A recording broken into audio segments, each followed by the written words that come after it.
This conference will now be recorded. All right. I want to, first of all, just welcome everybody. I'm particularly excited about this audience because for the leader development community of interest, this affects all of you, particularly the timing of it right now with our national leader development programs and applications, but also some things that you may not know about, one of which Eric's going to talk about here in a little bit. We're all members of a local post, and our goal is to keep them vibrant and relative and keep our members engaged and to deliver value at that local level. So I feel like the work that our group has done, and Eric in particular, is kind of collating our post leader development toolkit, gives you options for your post. And I'm really excited about that. The one thing I'm going to preface about it before we get started is that Eric has done a phenomenal job gathering resources. And as he goes through it and as you look at it, it can be a little overwhelming when you first look at the sheer volume of stuff that he's researched and gathered and put together in a nice package for you. I don't want any post to feel like you have to do it all. It's a resource. It's kind of a buffet, right? You can pick the pieces and the parts that you find relevant, that are relevant to your members and your post. And it may just be one minor piece, but that one piece executed well is delivering value. And he's going to give you a ton of options. And then I guess the other piece that you may not know about, which will be discussed at a future date, is also a similar toolkit and resources, kind of consolidating resources across the society for mentoring. So that's another aspect of this community of interest as a service we're trying to provide to post presidents, but all of our members. Is just anybody who's interested in any aspect of mentorship. They can come to the community of interest, our webpage, or our toolkit for that. And again, stay tuned. We'll do a future call on that one. So Eddie, let's go to our overview slide of what we're going to talk about today. So the first one is our leader development program, which I hope you're all familiar with by now. We are in kind of our open application process currently. It's going to close here soon, and our post presidents are that first line, right? Like that's where the applications are going. So we're going to talk about that and what your role is, and then how we get those applications through the process. Um, the next thing we're going to talk about today is the leader development toolkit. Eric's going to walk you through all of those resources.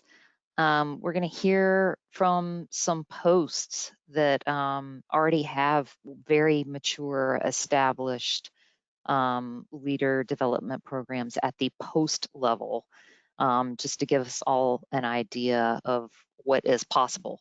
And these posts did it on their own well before, this community of interest was established and kind of consolidated all of these resources. So we'll hear from those folks.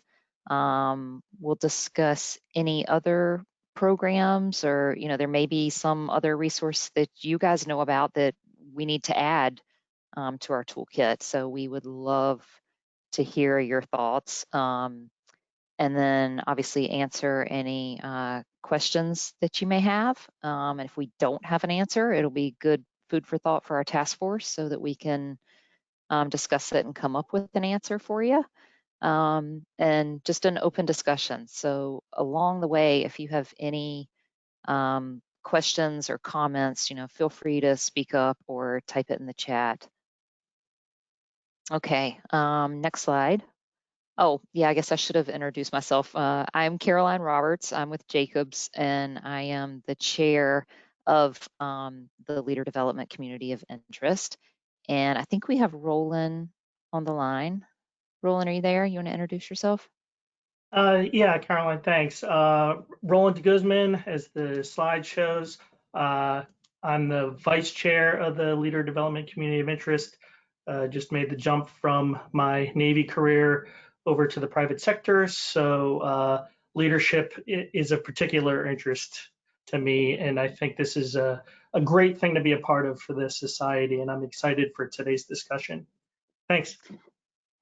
Yeah, and on a future slide, after Eric speaks, you'll have, it's got my contact info, Roland's, Eric's, everybody's, if you want to shoot us an email or give us a shout if you think of anything after today's discussion. Okay, next slide, let's talk about the Leader Development Program. So we are in the current open enrollment period, and this is for our third class, which is just insane for me to think about. We've been kind of developing, working, putting this program together for years. We graduated our first class a couple of months ago. We're in the middle of our second class. So this call for applications is going to be for our third class of the SAME National Leader Development Program. So that program accepts one person from every region plus the international committee. So that's 18 folks total. And those applications are due December 7th. And they are due to the post presidents, which I think the majority of you on this call are. So that's where you come into this, the application process. They should have probably, you should have gotten a heads up that they're thinking of applying. But if not, on that December 7th date, you should see some applications. They are all submitted virtually, so you can log into your SAME account, just via the SAME.org webpage, log into member account. You can go to your dashboard. On mine, it was on the bottom right. There's like an LDP resources, and you can see the applications there.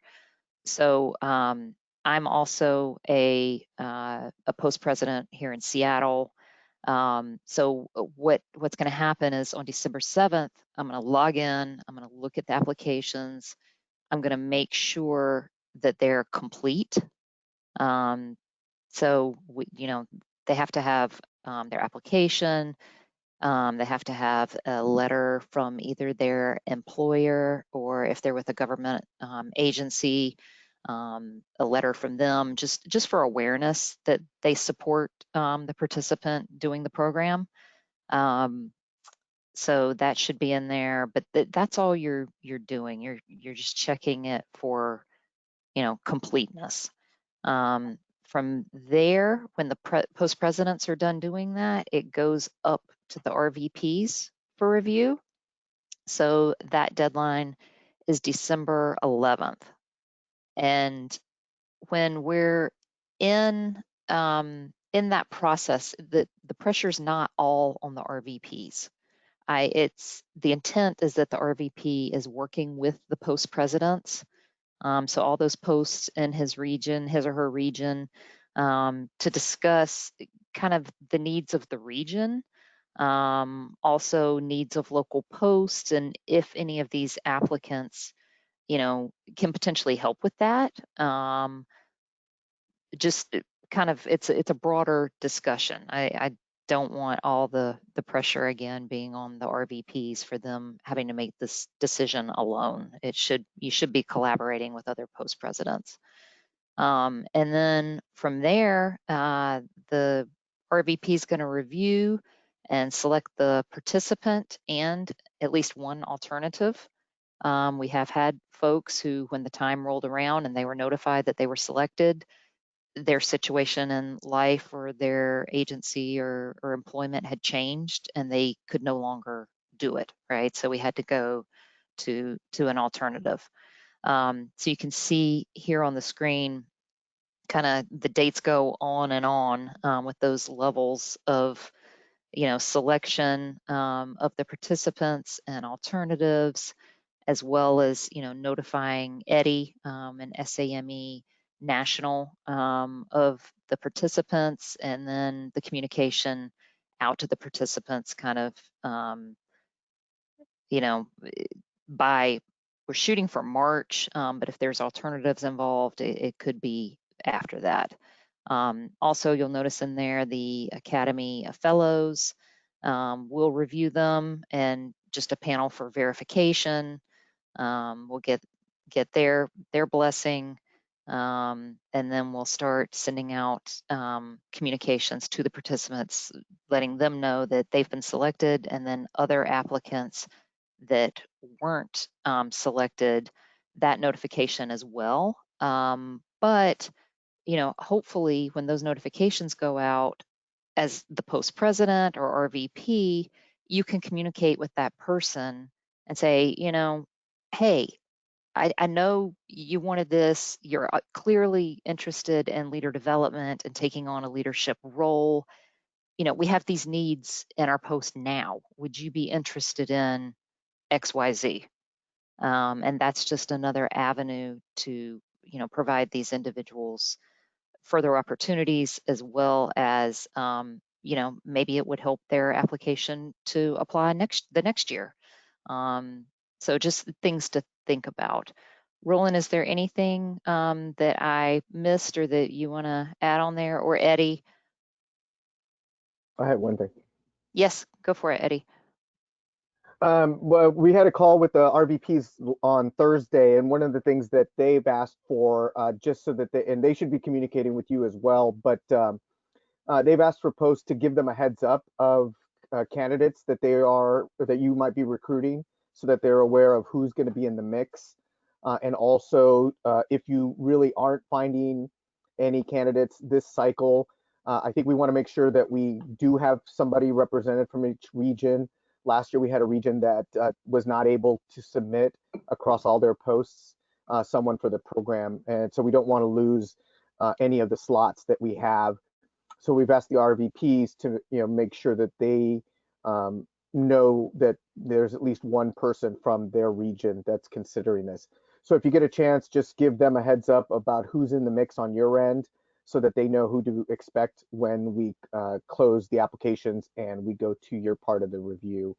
Yeah, any questions that come up between now and December 7th, or even that week that you're looking through, feel free to drop me a note and I can get back to you. Okay. Joseph asked, is there a way to see if there is an application in progress online? I think so. I logged in earlier today and I could see some applications, but Eddie, I don't know if that's we need to arrange the access first. What I'll okay. do after this call, now that we've connected with you all, is I'll work with Natasha to give you access to the application section, which you would already get after the deadline, but this way you can access it now. And all you'll need to do is log into your member account, go to your member dashboard, and you'll see a section that's called My LDP Applications. And there you should see all the ones that are being submitted. The one thing that we will need from you as you're looking through those is sometimes you haven't been given a heads up by a particular applicant that they intended to apply. So we need you to let us know if any of those folks are not really ready for the program, if they should be pulled from consideration, because otherwise everybody that the posts move forward will then advance to the RVP for consideration. So that'll be the window for you to let us know if anybody needs to be taken out this cycle and maybe cultivated a little more until next cycle. Right. So again, I'll there's work on getting that communication with the RVP around that December 7th deadline and time frame. Roland, was there anything you wanted to add to that, or? The only thing I would add is be cognizant of folks who have previously applied. I think we're still internally trying to figure out how best to document that. but certainly at the post president level, you should know who has previously applied and whether or not they were close last time and they just didn't make it, or if they need, a year or 2 or 3 to further develop. So just keep those kinds of things in mind, and let your RVP know about those things as well, because they're interested in who has previously applied and whether or not they would be likely candidates in the future.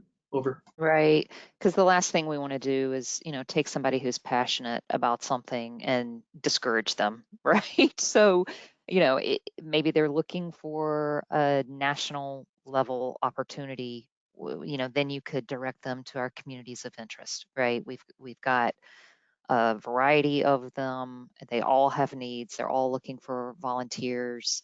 Maybe there's a fit there. Let's see, what else? There's a couple other questions that came in. One from Josh about alternates automatically being considered. It's a new application process every year because people's job situation changes. We really would need them to apply every year. We do hope that if you have a good candidate that didn't get in this year, that you do encourage them to reapply. But it isn't an automatic rollover just because we want to make sure they're still in a position to take advantage of this. And the question about previous applications got asked at the RVP call last week as well. The first year we didn't track any information on who applied. Last year we have everybody applied through our system, so we know who applied, but we don't really have that information available in any way. So we're trying to figure out how to do that for next year. So unfortunately, there isn't an automatic way to know who applied. If you ask me a specific name, I can look it up, but it wouldn't. There isn't a way on the website necessarily to post that information. Right. Between the applicant, hopefully they would tell you, but also reach out to maybe your immediate past post president and ask, say, here, I got applications from these 3 people. Do you know if any of them applied last year? Well, and we do ask that on the application. So once you read the application, it will be able to tell you that they did apply. You won't necessarily be able to access their application from the year before without Right. emailing me and asking for it. The other thing I wanted to highlight, Caroline, I forgot to mention, is when everybody gets their acceptances or declination letters, especially for those that did not make the cut, we don't track any of the notes or review notes that the post presidents or the RVPs create. So they will be told that they should go back to you and the RVPs to get any feedback about how well they competed. If there's things they need to focus on, that gets back to Caroline's point about providing them feedback.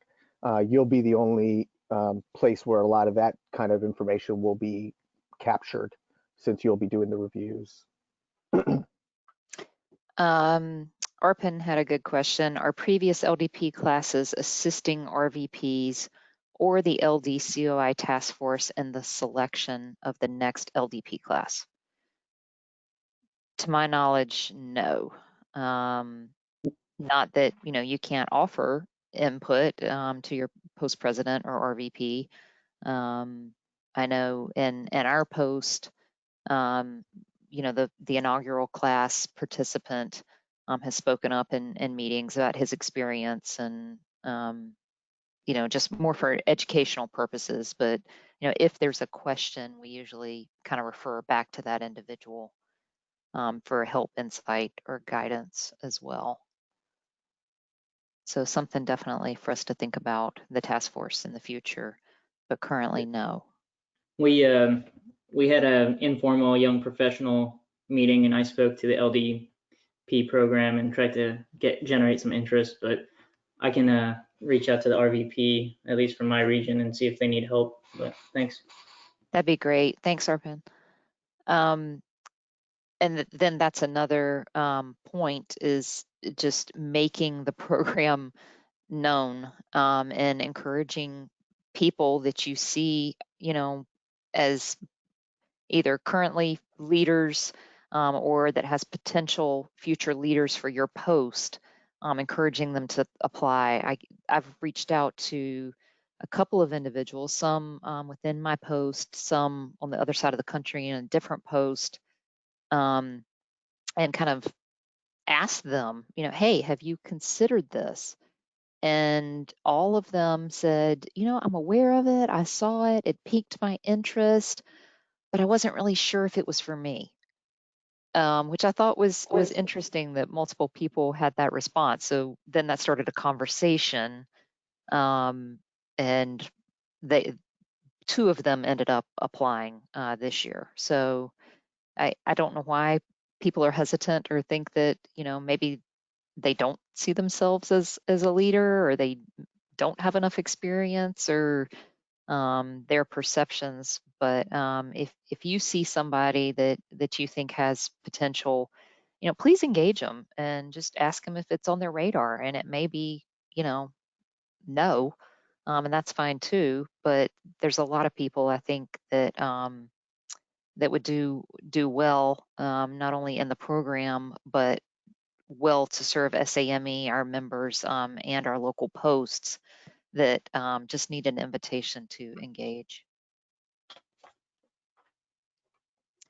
Okay, anything else on the LDP, SAME National LDP program? Okay, so December 7th, that's the date right now that you have to remember. Okay, now to switch gears and turn over to the toolkit. Eric, I'm gonna hand it over to you if you're ready, and you can introduce yourself. And yeah, Eric Wilbur. Well, first of all, Caroline gave me way too much credit. This is the work that you're going to see here was a combination of the team, both previously the Leader Development Task Force, which put together the LDP program, and then eventually became the COI that you're listening to today.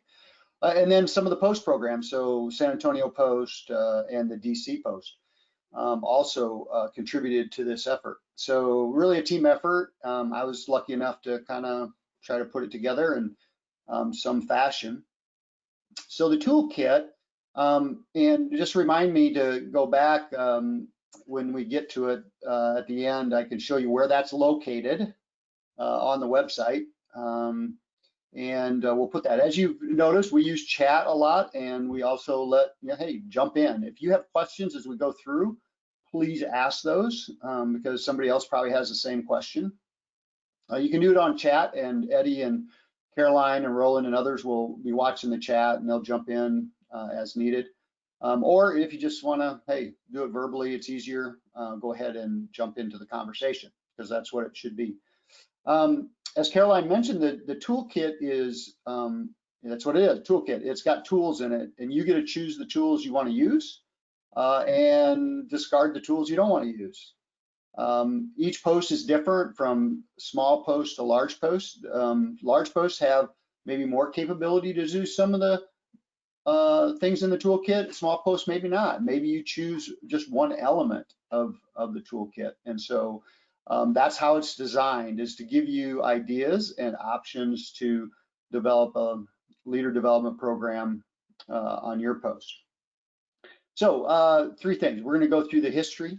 We'll talk about the components of that, and then get to some frequently asked questions as we go through. But as I said before, if you have questions as we go through, please ask them. So a little bit of history.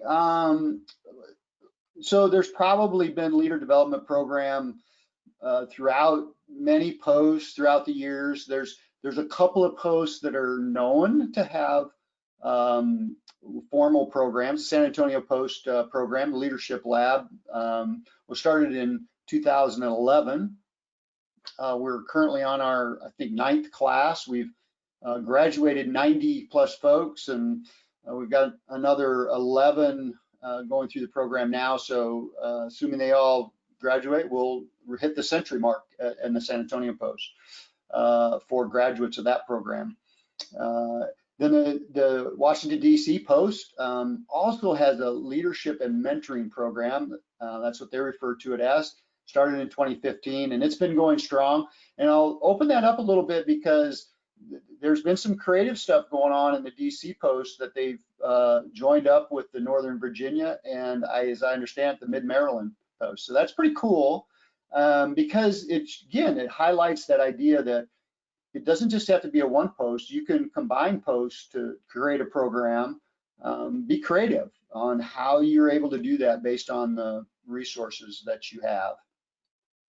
The SME Foundation, most of you are familiar with that. That is a big leader development's obviously a big focus area for them, and started this what Eddie and Caroline were talking about with the leader development program developed. And then most of you have seen the 2025 strategic plan, goal number 3, develop leaders for the profession. And so there's an objective under that and a task under that as well that talks about developing a leader development program on your post. And so there's certainly an emphasis on it within SME. And I'd say a lot of the calls that I'm on, Joe, the executive director, is on because he's big into leader development and we have great support throughout the SAME staff and structure.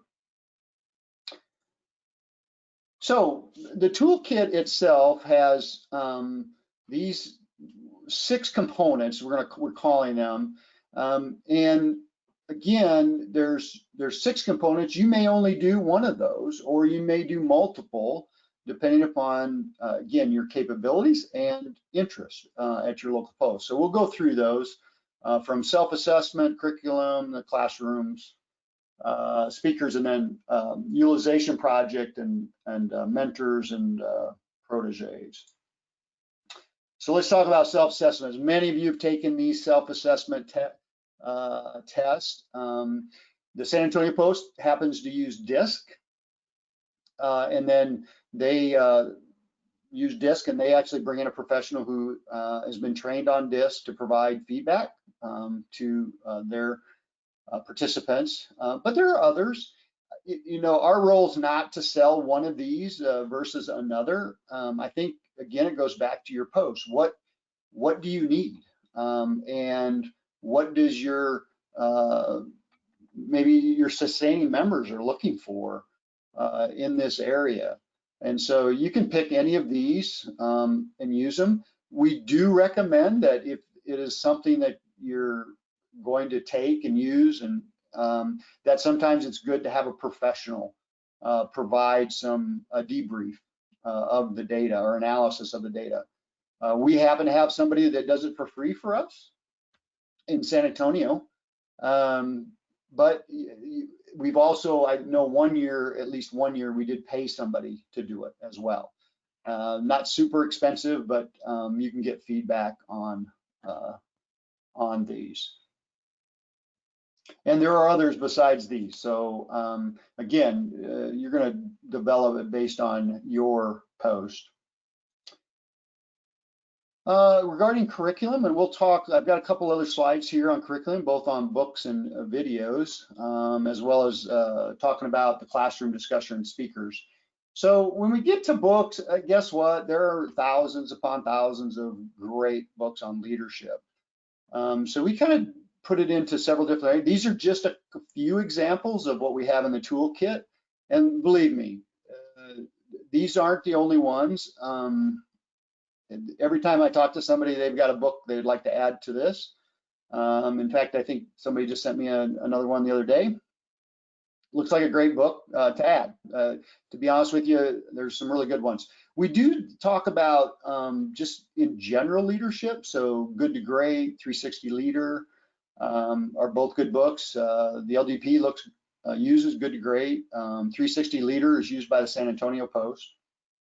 The 5 Dysfunctions of a Team by Lencioni. He's got several good books. That's one really good book. And then one of mine, I'm not sure if any of the programs that I'm aware of are using it, but Team of Teams is a really good book by General McChrystal. really looks at very complex systems and challenges that are associated with teams, and rethinking how to do that. So if you've not read Team of Teams, I recommend that book. And then as you look at some challenging issues, so Crucial Conversations is one that receives a lot of good feedback from our students, as well as the leaders of our labs, our leadership lab. And so that's a really good book. And then Speed of Trust by Stephen Covey's another good book, just in some challenging issues. You know, if you have a lack of trust, how do you rebuild that? And Covey does a good job of that in his book. So again, these are just a couple of examples. There's more examples within the toolkit itself. And if you have other examples you'd like to, or other books you'd like us to recommend, send them our way, and we can include them in the next update. So looks like there's some chat stuff going on, but Eddie, I don't know if there's any questions out there, or Caroline, are there any questions in that chat? I can't see the chat based on what I'm looking at, so. Not yet. Okay. There's LDP questions coming in that we're answering as we go. Cool. Yeah. So there's been a lot of movement within the video market. So just as an example, a lot of the authors are doing videos, sort of the Reader's Digest version of actually reading a book. And so there is some value to that. And so the San Antonio Post is using some videos. I know DC Post as well was using some videos. These are just, again, a couple of examples of some videos that have some really good content about leadership. The one thing I would say about books and videos is you do want a variety and a diversity in that. So for example, you obviously in this, you can see here in this list that there's some diversity there, right?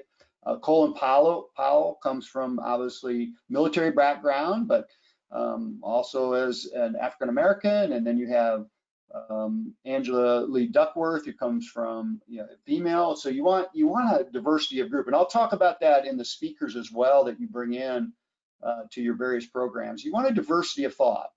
Not, you just don't want the same type of person to come in and speak to you. Get a diversity of folks, and the same thing goes with videos. You want a diversity of videos, and so hopefully we provide a good diversity of folks in our recommendations, not only for videos but also for our books.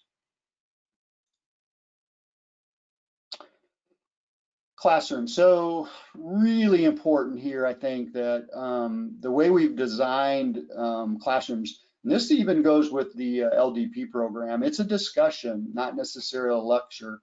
And so those that lead our book conversations in the LDP, it's a discussion. It's to draw out. The value of the thought within the group is important for people to contribute, how they look at various leadership concepts. And so it's definitely a discussion. Another valuable way to teach is to have the cohort members lead. And San Antonio Post has done this very well. When they're reading book, let's use 360 Leader as an example, they'll have two members of the cohort lead the discussion. Now, there's a lot of value to that. One, as we all know, when you become sort of the teacher or discussion leader, guess what? You study a little bit more. But two, you also get the opportunity to exercise your leadership skills, your communication skills, your ability to lead a discussion. So there's a lot of value to that. So we would, again, recommend that if that. Now, again, in this COVID environment, I don't think anybody's doing face-to-face right now. Most are doing them virtual, but you might consider some sort of a hybrid version as well, where you have some that are face-to-face and some that are virtual. just think through that. Obviously, safety drives that conversation, and as well as, you know, who's in the cohort and what their company policies is or what the military policies are.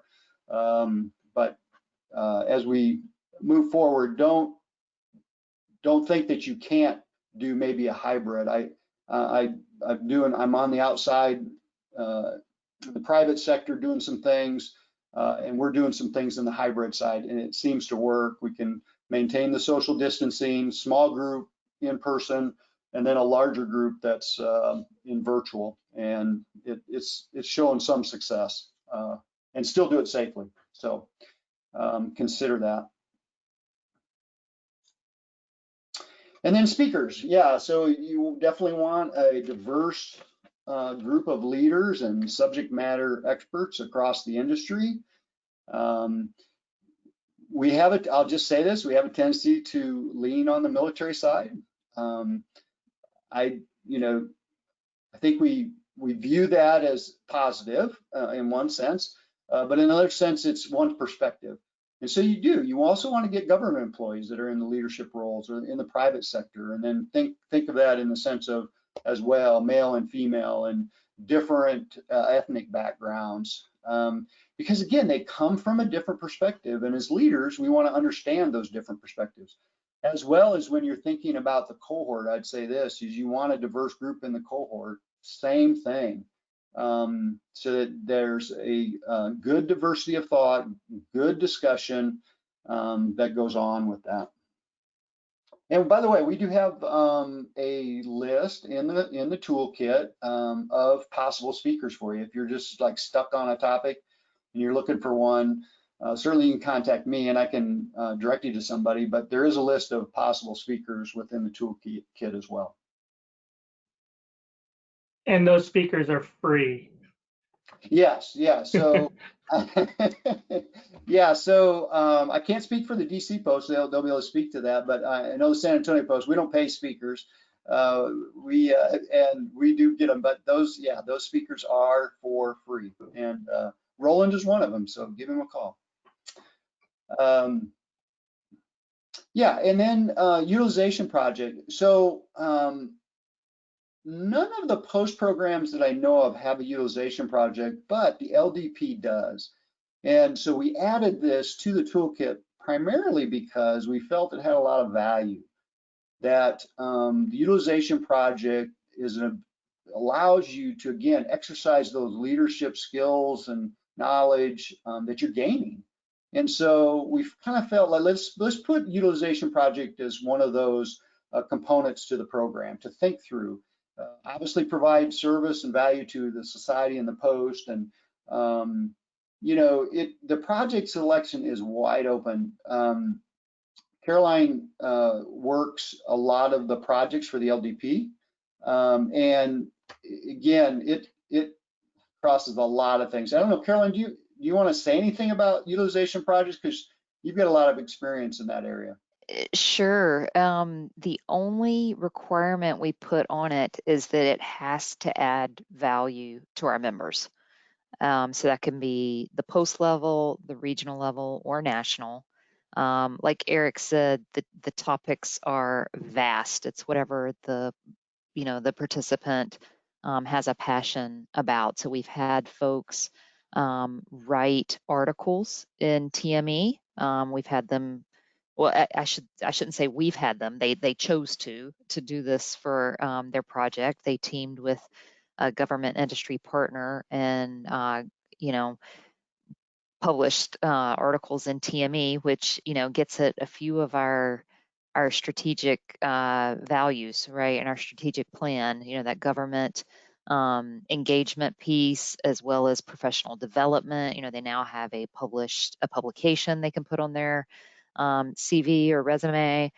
We've had folks team in groups, so not necessarily an individual doing a project alone, but they reached out to other classmates and tackled topics around our STEM camps from a variety of different perspectives. One of them was looking at development and selection of a camp app, which was done, and then COVID hit. So I cannot wait for COVID to go away so we can put that to good use and get our camps running again.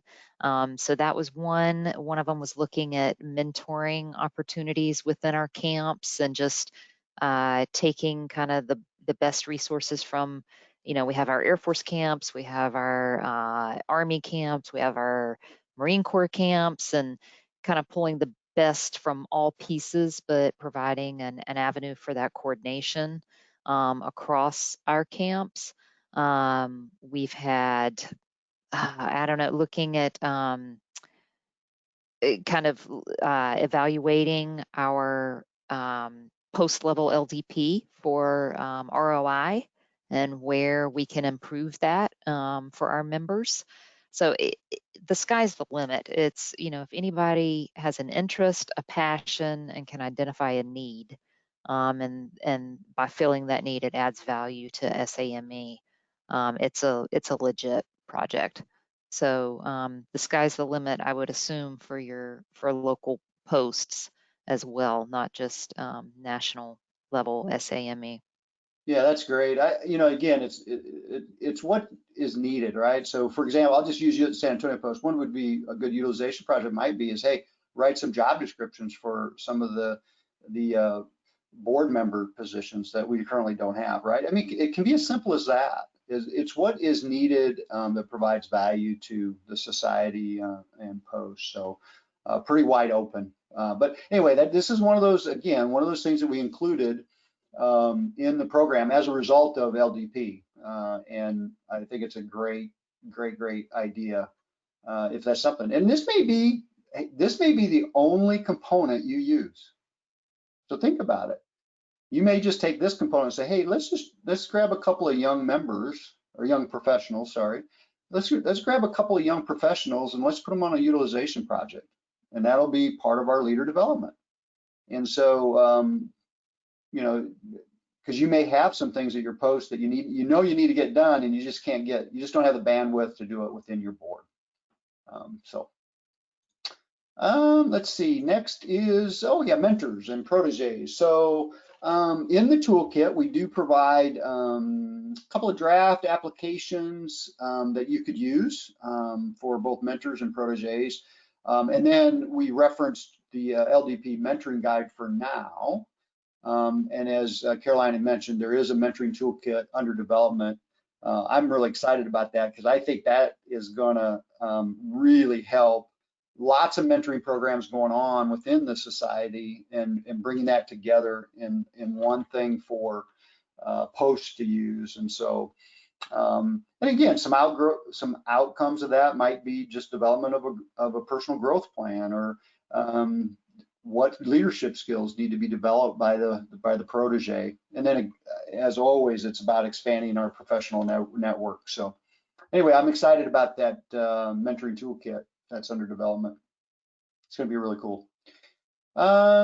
Hey, some frequently asked questions. Well, hey, how do you recruit?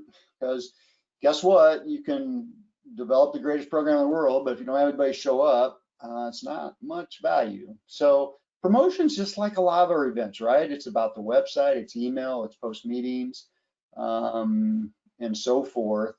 But then start peel back to your sustaining members. So a couple of posts have asked me about, well, you know, how do you get your core group? And we leverage our sustaining members. So sustaining members like Jacobs. We're talking to, let's see, who else is on the Stanley? Some folks out of, it escapes me now. But there's several of our sustaining members that always are providing some members to that.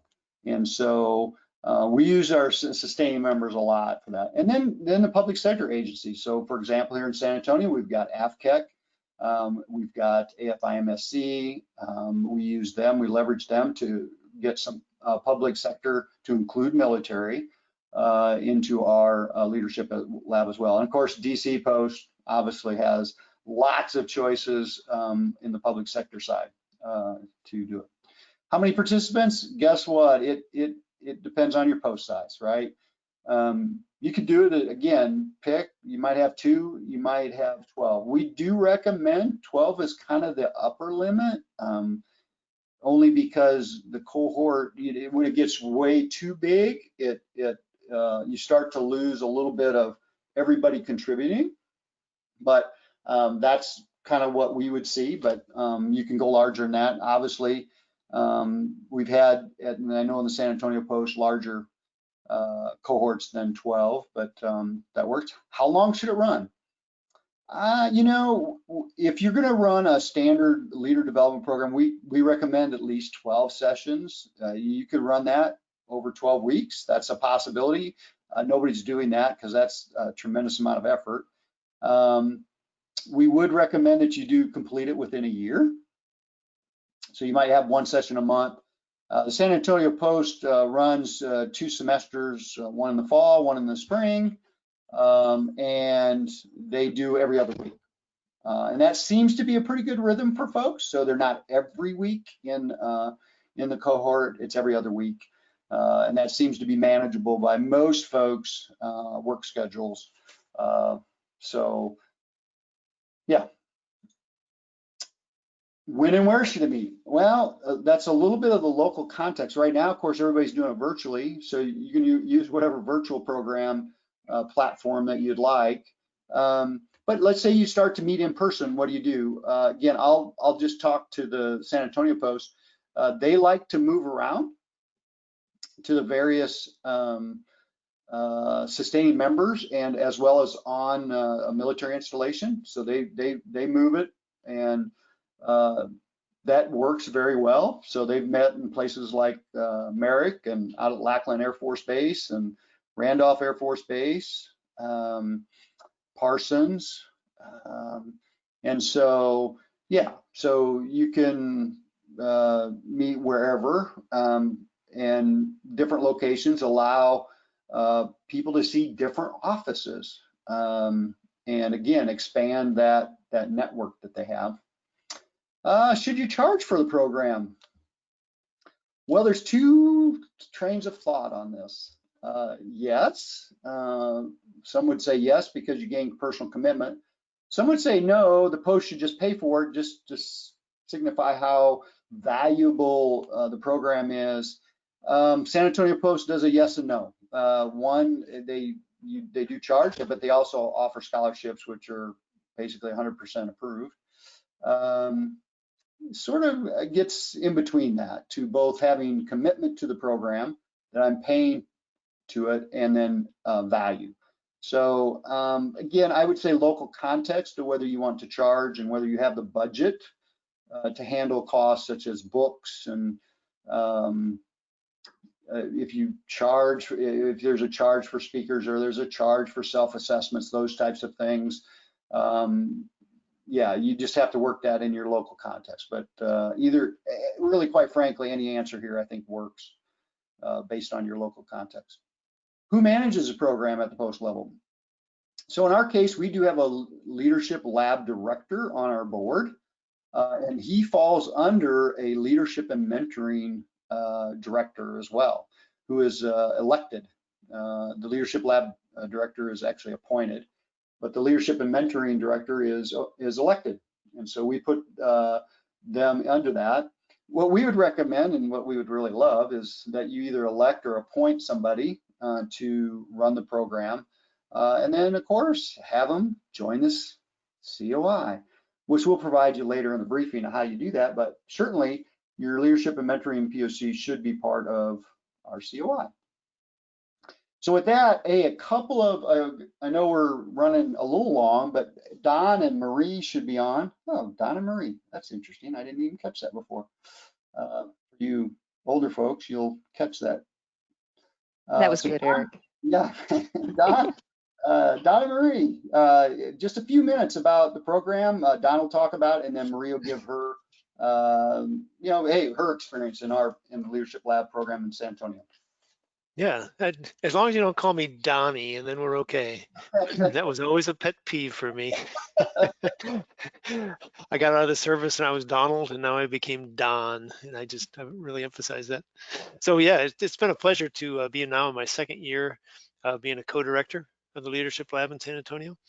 And I'm not going to run through everything because Eric did a great job of covering a lot of stuff, but I want to touch on just a few things. You know, I think it's important being a leadership individual now. I did 27 years Air Force, 9 years management consulting, and now I own my own company. In fact, running 2 companies, one is in leadership and one helping military in transition. And one thing is important, I think, is we have kind of a goal. You know, what is our focus area for the Leadership Lab? And we laid it out as for students to learn about, develop, practice, and further their leadership styles through study, application leading events, and team building exercises. And I'll touch on some of those as we go through. We do meet twice a month, 2 hours every time we meet. We've been doing it over lunch. I think before they might have done it end of day, but especially being virtual, the lunch really seems to work. It's a good breakout. We started in September, we run through March. We're only meeting once in November, once in December because of holidays, and that seems to work really well. Last year we did 14 sessions, and to be honest with you, I think it kind of wore on people, and maybe at the end, because the last couple months were virtual, which was new, people were starting to tire of that, but I haven't seen that so far this year. We've done 5 sessions, and there seems to be good energy, so I think people are getting used to that virtual. I think one thing that's really great that we do with the location, being when we are in person, meeting with at the company, is that lead, the vice president, president comes in and they talk about their company for 5 or 10 minutes. So not only are we in their space, we're getting to know about those other businesses, which I think is really important. I just started something as we kick off each meeting.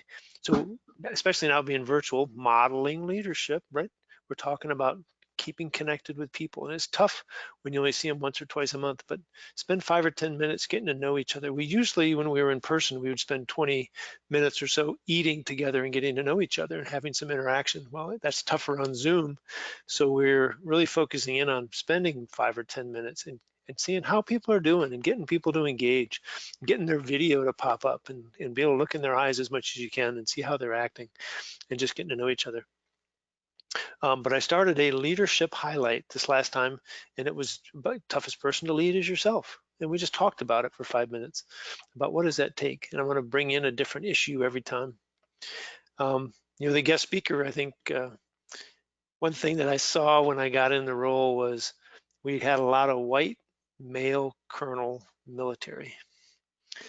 And one thing I really wanted to do was to get some diversity. So we went out to the Chamber of Commerce, where I'm a member, with my businesses, and we brought in the president, and we had the oh, now I can't think of it, young members chamber, and she came in. Now she's actually had some military time and is a business owner, and she was really good on, just started her own company and talked about leadership from a different perspective. We've had some of the companies' VPs have been female and presidents have been female, and talk a little bit about their journey, because I think the women really appreciated hearing about the challenges that they faced and how they overcame them. And I thought it was really important for the men to see that challenge and understand it from a different perspective. So really focusing on awareness of how we grow that forward. Hey, Don, thank you. Hey, I hate to cut you, but I know we're running out of time. We've got 5 minutes left. We've got some more slides, but hey, Marie. Can I take to say one thing? Since he's introduced a female, Marie, would you talk about your experience with the San Antonio lab? Hi, Eric. Yes, I can. Can you hear me okay? Sure can. All right. So first and really quickly, thank you for allowing me to give a quick testimonial. I'll try to be quick about it. As you can see on the slide, and for those on the phone, I am the Young Professionals Director for the San Antonio Post. Previously, I served as the Secretary and Assistant Secretary for the Post, and I served in those roles after graduating from the San Antonio Leadership Lab in 2014. And after going through that program is when my leadership journey really took off. If I'm being truly honest, I did not want to join the program, but I had a really great boss who pushed me to just go for it. And I'm so grateful that I did. And if you were to tell me, 6 years ago that I would be where I am today, I would not have believed you. The San Antonio Leadership Lab taught me I had the potential to lead from any level. And I truly feel that anyone who has the time to go through a leadership program will come out of it a better person in their professional and personal life. I became heavily involved with the San Antonio Post after going through their Leadership Lab program. My confidence just kept building and growing from there. I took what their Leadership Lab program taught me and transitioned those skills into my work ethic, continuing to take risks and also continuing to practice my skills within the San Antonio Post. And I owe my professional success to that program and to the Post. And a few years ago, I was offered a job that I thought I could never obtain, and it was solely because of the work I did through the San Antonio Post. And with all of that said, I'm a huge advocate for the San Antonio Leadership Lab and for any Leadership Lab program that is out there. Thank you. Hey, thanks, Marie. Yeah, Marie's a great example. Appreciate that. Hey, Philios, you're on, I know. Can you talk a little bit about the DC Post and what you're doing there? Yes, thank you, Eric. Good afternoon, everybody. Good to see you all. And I will have to, as I start, I have to give credit to our colleagues over at San Antonio, because when Dr. Wolf started this or suggested it, I think it wasn't the first sentence, but the second sentence had to do with San Antonio had something exciting down there. We have great resources here in the DC area, so we should create our own leadership and mentoring program. So shout out to our friends down there, and we have had this program since 2015. We're finishing our 6th year. We are very fortunate in the DC area that we have plenty of great resources, both in terms of leaders in the industry as well as other options to expose our young professionals to leadership mentors and role models. So that's what we did. So our program is a year long, 12 months. We have monthly sessions, which up until before COVID, there were lunch hour sessions, about 2 hours. There will be lunch shared with everybody, and then we'll get into discussions. And then our classes range from 10 to 12 students. As Eric mentioned, we don't make them too large so that we can have an engagement.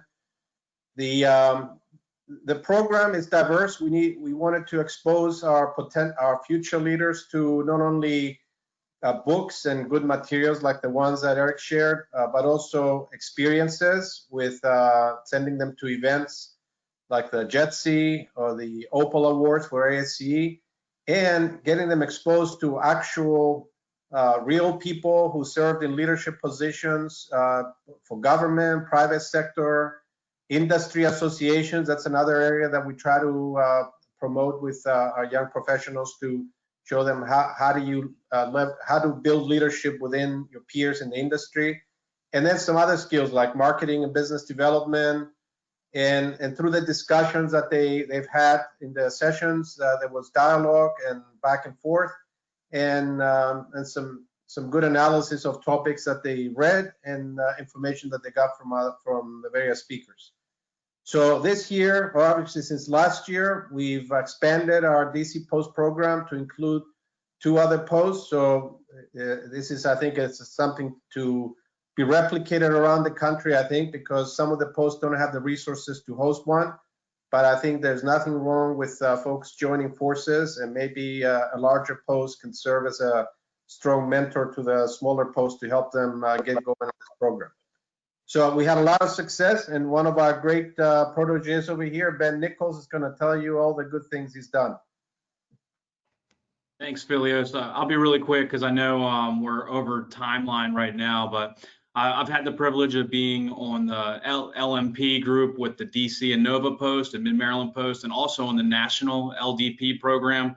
I really enjoyed my experiences in both. I think leadership training is one of those things that has to be continual over your career, because you will lose it over time, and it's always good to keep that kind of stuff fresh in your mind.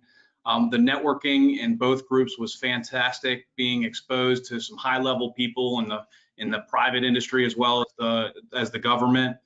But ultimately, I think the most important thing is good, honest, candid dialogue on leadership topics with your mentors and with your fellow classmates, and the relationships that you build with your fellow classmates as well as your mentors, I think will really just serve the SAME community for years to come. So that's the key. So don't focus as much on the homework and structure as just finding a way, whether it's a YouTube video, a TED Talk, to generate some good dialogue and help build relationships. So I'm thankful for the society, for the programs they've allowed me to participate in, and looking forward to lending a hand as we continue the curriculum. Yeah, thanks, Ben. Hey, thanks, Philios and Ben as well, as Don and Marie. Again, two solid programs that have most of the components that we've talked about. And so they're available too for you to talk to, reach out to those guys, because again, the toolkits is what it is, toolbox, and they may be able to help you to pick which tool would be best for your program. And so they're available as well. So thank you guys. Eric, do they have our contact information? Is this somewhere in the presentation? If you don't mind giving it to them, we're happy to help. Okay. But Philios, why don't you and Ben and Don and Marie, if you don't mind, type in your name and your email in the chat, and then folks will have your email if they want to reach out to you. Excellent. Thank you so much. Great. Yeah. Thanks for offering, Philios. Great idea. Okay, hey, as well, in conversations with the Seattle Post on starting a program. And so I don't know, Caroline, if you want to talk or just yeah, what you plan to do. Yeah, no, that sounds great. I saw Captain Boba was on, Jed Boba, he just dropped off. He's leading up our efforts here in Seattle and the Seattle Post to get a leader development program going, from scratch. So our approach, we understand everybody's got a full-time job, right? This can be resource intensive. We have started with a, crawl before you walk, before you run, right? Where DC and San Antonio posts are definitely running into the future. So we have decided to kick our program off in January. We are going to do a 6-month program. And it's going to be more of a monthly leadership discussion, facilitated. Captain Bo was going to do the first one. I asked Julie Erickson, who was a CEO of Stell, also has a Navy background. She just sold her company to QRI to do February, but all those different perspectives, just to offer that, for each month, somebody to just facilitate the discussion. And as Eric was saying, we really want the people who show up to participate in the discussion and to keep it going. It's not a lecture series. We've talked about maybe providing a TED Talk or a video or a book that we could engage in, prior to a meeting. But right now we have an all call out. We're going to see who shows up and figure out each month how we can improve on it. Great, thanks, Caroline. Yeah, and so here's the other thing that you can leverage off of. There are some other public sector type programs. Some of the chambers run a leadership program within their communities. Engage in that. There are also some of the private companies have their own leadership development programs. And so, and I know that you can leverage off of those as well, and again, create some value within that. I would like to see either on chat or if somebody wants to speak up of any other posts out there that have a leader development program that they'd like to just highlight to us. Does anybody out there have something?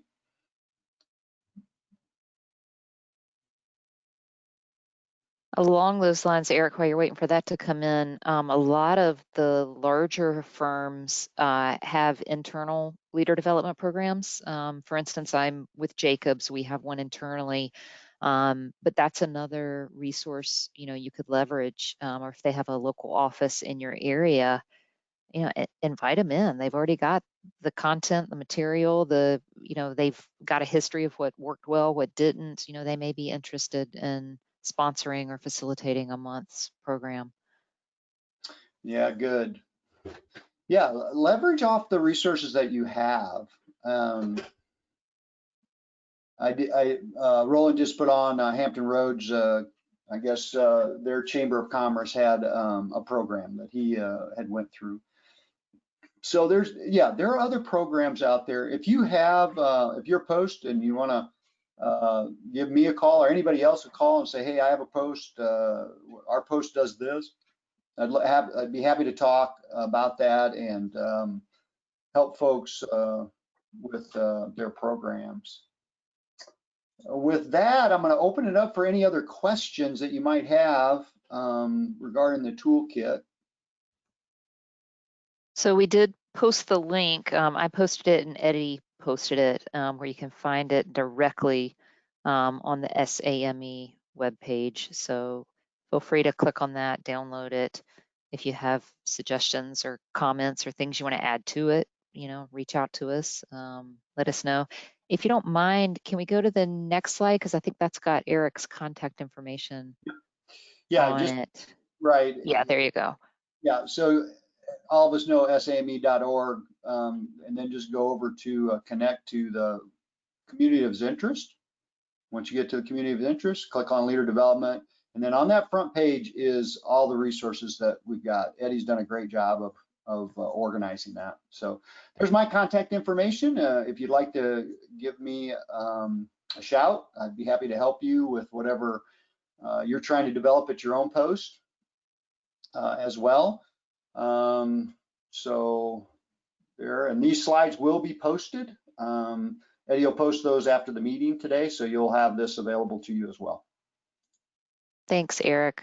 Yep. I really appreciate it. And then of course the other way you can always reach out with any questions or to get involved is join the community of interest. So you can go to the SAME webpage, log in and just click the little box. Yeah, there you go. Thank you, Eddie. Join a community of interest and look for the Leader Development COI. That's another way to get in touch with us. Does anybody have anything else they want to ask, or remember that December 7th deadline?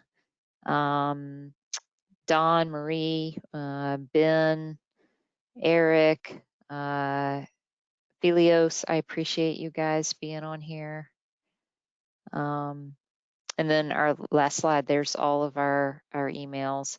I guess I should mention my partner in crime, Mike Darrow. He's out at USACE Norfolk, but he's leading the LDP portion of the national program, and he's a phenomenal resource. I hope all of you know him. If you don't, I hope you get to meet him someday soon, but feel free to email him as well if you have specific questions about the LDP program. Okay, anything else? All right, I appreciate it, guys. Thanks for hanging in there an extra 10 minutes. And reach out to us if you have any questions, and good luck. Good luck getting your own programs going. All right, thanks everybody. Bye, everybody. Have a great week. You too, Eric. Thank you. Yep. Bye, everyone. Thank you.